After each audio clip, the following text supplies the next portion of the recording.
ഹൃദയതാളം. രചന സ്മിത രാജൻ പാല. അവതരണം ജോ വർഗീസ്. ഹലോ ആമി, എന്തൊക്കെയാ ചമേലി നടക്കുന്നേ? നീ എവിടെയാണ്? നീ എന്തിനാ ആ രഞ്ജൻ കർത്തയുടെ ആളുകളെ അടിച്ചത്? എടി, എന്താ സംഭവിച്ചത്? നീ എന്നെ ഭ്രാന്ത് പിടിപ്പിക്കും ചമേലി. ജോ നിന്റെ കൂടെ ഇല്ലേ? നീയൊന്ന് ശാന്തയാകാമി. ഒന്നുമില്ലടാ, ഞാൻ ഓക്കെയാണ്.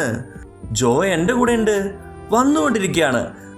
അല്ല, എങ്ങനെ ഇതൊക്കെ നീ ഇത്ര പെട്ടെന്ന് അറിഞ്ഞേ? നിന്റെ അടി യൂട്യൂബിൽ വൈറലാണ് മോളെ. അല്ലെങ്കിലും കൺമുമ്പിൽ ആരെങ്കിലും മരിക്കാൻ പോയാലും വീഡിയോ എടുത്ത് പോസ്റ്റ് ചെയ്യുന്നതാണല്ലോ ഇപ്പോഴത്തെ ഒരു ട്രെൻഡ്. അവിടെ ഉണ്ടായിരുന്ന ആരോ എടുത്തിട്ടതാണ്. ഭാഗ്യത്തിന് എടുത്തിട്ടയാൾ ഒരു കാര്യം കൂടി പറഞ്ഞു. നിന്നെ കയറി പിടിക്കാൻ ശ്രമിക്കുകയും മോശം രീതിയിൽ സംസാരിക്കുകയും ചെയ്തപ്പോൾ നീ പ്രതികരിച്ചതാണെന്ന്. അങ്ങനെ അവൻ ഇടാൻ കാരണം നീ വക്കീലാണെന്ന് മനസ്സിലായത് കൊണ്ടാണ്. അങ്ങനെയാണ് എനിക്ക് തോന്നുന്നത്. കാരണം ഗുണ്ടകൾ രഞ്ജൻ കർത്തയുടെ ആളുകളാണെന്ന് അവൻ അറിയാമായിരുന്നെങ്കിൽ അങ്ങനെ ഇടില്ലായിരുന്നു. അതെന്തായാലും ഭാഗ്യമായി. അല്ലെങ്കിൽ നാട്ടുകാർ കൂട്ടം കൂടി എന്നെ ആക്രമിക്കാൻ വന്നേനെ. വന്നിട്ട് കാണാം, ഞങ്ങൾ എത്താറായി. ഞാൻ വീട്ടിലൊന്ന് പോയിട്ടേ വരുള്ളൂ കേട്ടോ. ഇനി അവിടുന്ന് കിട്ടാനുള്ളത് കൂടി വാങ്ങിക്കാം. അല്ല, നീ ഇന്ന് ലീവാണോ? നീ വരുന്ന കൊണ്ട് ഞാൻ ലീവ് എടുത്തതാണ്. ഞങ്ങൾ രണ്ടുപേരും കൂടി ഒന്ന് പുറത്തു പോവുകയാട്ടോ. എന്തായാലും രാത്രിക്ക് മുമ്പ് നീ വരില്ലേ? അപ്പോൾ വരുമ്പോൾ നേരിട്ട് കാണാം. ആമി ഫോൺ കട്ട് ചെയ്തു. ജോ എല്ലാം കേൾക്കുന്നുണ്ടായിരുന്നു. അവൻ പ്രത്യേകിച്ചൊന്നും ചോദിച്ചില്ല. ചമേലി ജോയുടെ മുഖത്തേക്ക് നോക്കി. എന്താണാവോ ഒന്നും മിണ്ടാതിരിക്കുന്നേ? എന്തെങ്കിലും സ്റ്റോക്ക് ഉണ്ടെങ്കിൽ പറയൂ. ഞാനൊന്നും പറയുന്നില്ല എൻ്റെ ചമേലി. എങ്ങോട്ടാണ് നമ്മൾ പോകുന്നത്? അച്ഛൻ്റെയും അമ്മയുടെയും അടുത്തേക്കല്ലേ? അങ്ങോട്ടാണ് പോകുന്നത്. പക്ഷേ അതിനു മുമ്പ് ഒരു ഹോട്ടലിൽ കയറാം. സമാധാനമായിരുന്ന് എന്തെങ്കിലും കഴിക്കണം. എന്നെ സിറ്റി വിട്ടാൽ മതി, ഞാൻ പൊക്കോളാം. കാരണം ഓഫീസിൽ ചെല്ലാൻ ഒത്തിരി വൈകണ്ടേ. ജോ ഒന്നും കഴിച്ചില്ലല്ലോ. എനിക്ക് വിശക്കുന്നില്ലടോ. എനിക്ക് വേണ്ടിയാണ് കയറുന്നതെങ്കിൽ വേണ്ട. ഉച്ചയ്ക്ക് ഓഫീസിൽ ഫുഡ് കൊണ്ടുവരും, അപ്പോൾ കഴിച്ചോളാം. അല്ലെങ്കിൽ വീണ്ടും താമസിക്കും.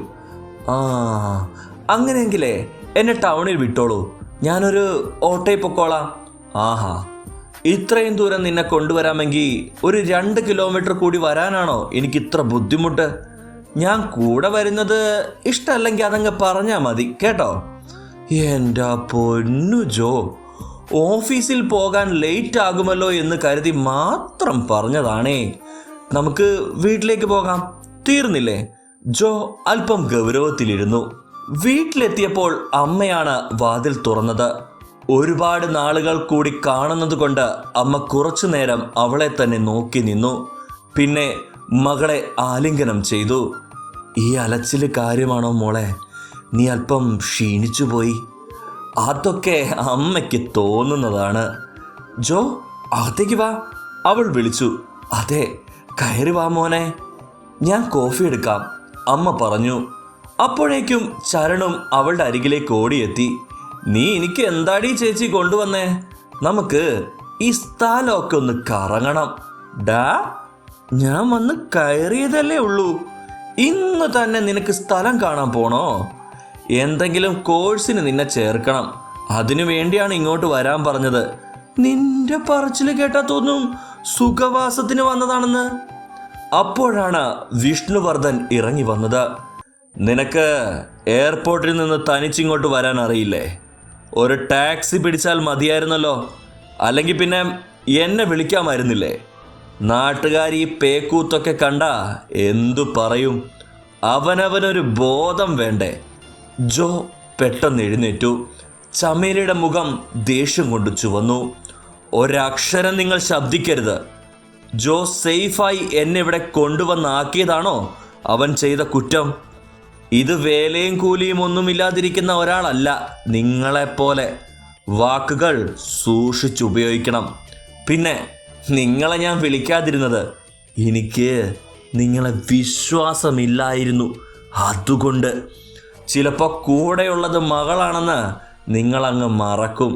പിന്നെ ഇത് എൻ്റെ വീടാണ്, ഞാൻ അധ്വാനിച്ചുണ്ടാക്കിയ വീട്. പിന്നെ ജോ എന്നെ കല്യാണം കഴിക്കാൻ പോകുന്ന ആളാണ്. അവന് കൊടുക്കേണ്ട ബഹുമാനം കൊടുത്തു തന്നെ സംസാരിക്കണം. വിഷ്ണുവർദ്ധൻ കവിളത്ത് അടി കിട്ടിയതുപോലെ നിൽക്കുകയാണ്. ഇത്രയും അവൾ സംസാരിക്കുമെന്ന് വിചാരിച്ചില്ല. തൻ്റെ മുമ്പിൽ ഒന്നും സംസാരിക്കാതെ കൺവട്ടത്ത് വരാതെ നിന്നവളാണ്. നാട്ടിൽ ഒരു പണക്കാരന് വാക്ക് കൊടുത്തിട്ടാണ് വന്നത്. അയാളുടെ കയ്യിൽ നിന്ന് കുറച്ചധികം കാശ് വാങ്ങി. എങ്ങനെയെങ്കിലും അവളെ നാട്ടിലെത്തിച്ചാൽ അയാൾ ബാക്കി കാര്യങ്ങൾ നോക്കിക്കൊള്ളും. ഇപ്പോൾ വഴക്കുണ്ടാക്കുന്നത് അത്ര നല്ല കാര്യമല്ല, അയാൾ ചിന്തിച്ചു. ജോ പോകാനായി ഇറങ്ങിയപ്പോൾ അവളും പിന്നാലെ ചെന്നു. അവൻ്റെ മുഖം വാടിയിരിക്കുന്നു. അവൾ അവൻ്റെ കൈകളിൽ മുറുകെ പിടിച്ചു. സോറി, എനിക്കറിയാം നിനക്ക് വല്ലാതെ വിഷമമായിട്ടുണ്ടെന്ന്. ക്ഷമിക്കണം എന്ന് പറയാനേ എനിക്ക് കഴിയൂ. എൻ്റെ അച്ഛനായി പോയില്ലടാ. സാരയില്ലടോ, ഞാൻ ഇതൊക്കെ പ്രതീക്ഷിച്ച് തന്നെയാണ് വന്നേ. എനിക്ക് വിഷമമൊന്നുമില്ല. നീ ഹാപ്പി ആയിട്ടിരിക്കണം. നാളെ ഓഫീസിൽ വരില്ലേ? അവൻ്റെ മുഖം കണ്ടപ്പോൾ അവളുടെ നെഞ്ചിലും വല്ലാത്തൊരു വിങ്ങലുണ്ടായി. അവൾ പെട്ടെന്ന് അവനെ കെട്ടിപ്പിടിച്ചു. എന്നിട്ട് അവൻ്റെ ചുണ്ടിൽ ഉമ്മ വെച്ചു. ആരെങ്കിലും കാണുമെന്നോ വീടാണെന്നോ ഒന്നും അവൾ ചിന്തിച്ചില്ല.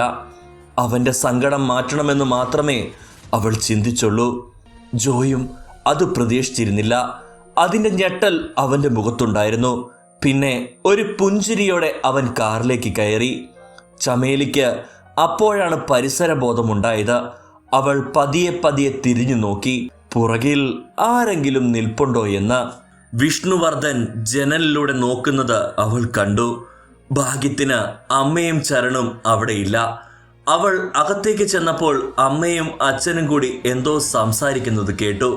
ജോ വളരെ നല്ല പയ്യനാണ്, എല്ലാ തരത്തിലും അവൾക്ക് ചേരുന്നവൻ. നിങ്ങൾ ആവശ്യമില്ലാത്ത കാര്യങ്ങൾക്ക് നിന്നാ അവൾ തിരിഞ്ഞു പോലും നോക്കില്ല. എനിക്കറിയാം, നാട്ടിൽ നിങ്ങളുടെ പ്രായമുള്ള ഒരുത്തന് വേണ്ടി അവളെ വെച്ചിരിക്കുകയല്ലേ. നാണമുണ്ടോ മനുഷ്യ നിങ്ങൾക്ക്? നിങ്ങളുടെ വ്യാമോഹം നടക്കാൻ പോകുന്നില്ല. ഞാൻ ജീവിച്ചിരിക്കുമ്പോൾ അതിന് സമ്മതിക്കില്ല. നീ ജീവിച്ചിരിക്കണമെന്ന് ആർക്കാടി ഇത്ര നിർബന്ധം? അയാൾ അവരുടെ കഴുത്തിൽ കുത്തിപ്പിടിച്ചു. പെട്ടെന്ന് ചരൺ ഓടി വന്ന് അച്ഛനെ പിടിച്ചു മാറ്റി. അപ്പോഴാണ് ചമേലിക്ക് കാര്യങ്ങളെല്ലാം മനസ്സിലായത്. അയാൾ തൻ്റെ അമ്മയെ ഉപദ്രവിക്കാറുണ്ട്. നാട്ടിലേക്ക് പറഞ്ഞു വിട്ടാൽ ശരിയാവില്ല. അവൾ കൊടുങ്കാറ്റിൻ്റെ വേഗതയിൽ അകത്തേക്ക് വന്നു. വിഷ്ണുവർദ്ധൻ്റെ മുമ്പിൽ വന്ന് കൈ കൊട്ടി നിന്നു. എന്താ നിങ്ങളുടെ ഉദ്ദേശം?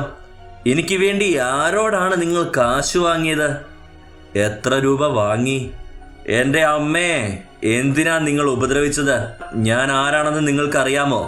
ഒരു കോള് മതി, പോലീസുകാർ ഇവിടെ വന്ന് നിങ്ങളെ പൊക്കിയെടുത്തുകൊണ്ട് പോകും. കാണണോ നിങ്ങൾക്ക്? ഇനി എൻ്റെ വീട്ടിൽ എൻ്റെ അമ്മയുടെ ദേഹത്തൊന്ന് തൊട്ടാ വിവരമറിയും നിങ്ങൾ. മുട്ടുകാര് തല്ലിയൊടിക്കും ഞാൻ. അവളുടെ കണ്ണുകളിൽ നിന്ന് തീ പറക്കുന്നത് പോലെ അയാൾക്ക് തോന്നി. നിങ്ങളോട് ചോദിച്ചത് കേട്ടില്ലേ? എത്ര രൂപയ്ക്കാണ് എന്നെ വിറ്റതെന്ന്? അത് 1.5 ലക്ഷം രൂപ, അയാൾ പറഞ്ഞു. ചമേലി അയാളെ ഒന്ന് തുറുപ്പിച്ചു നോക്കി.